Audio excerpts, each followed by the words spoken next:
A dystopian scene playing out in this viral AI-generated video that's adding fuel to an already fiery race for the next mayor of Los Angeles. It depicts a burning Hollywood sign and Republican mayoral candidate Spencer Pratt, a former reality TV star, as a Batman-like character.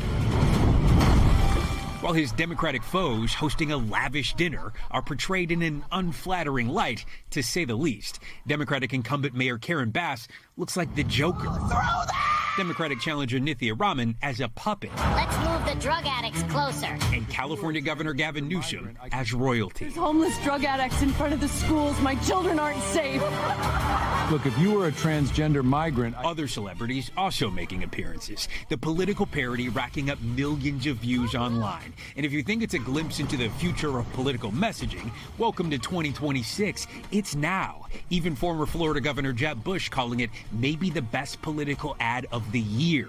But it's not clear this is exactly a political ad. It was made by Menace Studio, a production company that says it's pioneering synthetic images. The founder posting the evening of May 4th, quote, "I think I have to make a Spencer Pratt ad," and then dropping this video the next morning, perhaps a sign of how quickly such content can be produced. Neither the company nor the Pratt campaign responded to our request for comment on who paid for or commissioned the work. Spencer Pratt retweeted the video. Bass, Raman, and Newsom did not immediately respond to our request for comment on use of their likenesses in the video. We also reached out to Warner Brothers for comment on the use of imagery associated with Batman and did not hear back. Using AI-generated videos to send a political message isn't new. Newsom himself posted a video in December responding to a White House post showing the president, Pete Hegseth, and Stephen Miller in handcuffs.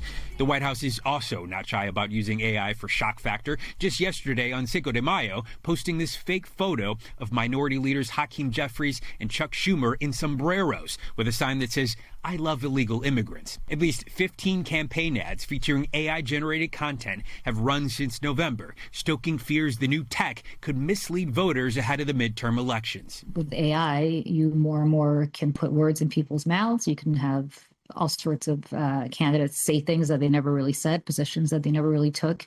And that is something that is really terrifying. At least 24 states already have laws regulating the use of political deepfakes in elections, including California, according to the National Conference of State Legislatures. But when third parties create political content, the line is not so clear.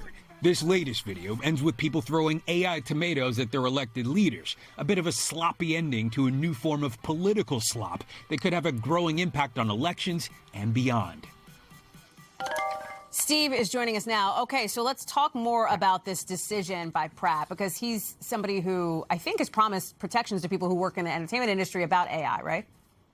Right. I mean, look, I think some might find it dystopian in and of itself to retweet an AI video when you're running for mayor for a town in which several organizations have taken to the streets to fight against AI. Of course, though, that is up to the voters. As for the legality of it, look, it's a gray area. Technically, retweeting is publishing, but one legal expert I spoke to says, and I want to read this so I don't screw it up, anybody featured in this for suing for defamation, that might be a little bit of a reach, right? But whoever owns the likeness of an intellectual property like Batman, whether that be Warner Brothers or DC, could send a cease and desist letter to try to take it down. That is something that is typical when there's like a song featured in a campaign and the artist doesn't give permission and maybe doesn't like the politician. That's something we've seen. This, of course, is a whole new arena, so we'll see if it comes up, how it plays out, and if it's going to be brought up on the debate stage tonight, right, Holly? We'll see.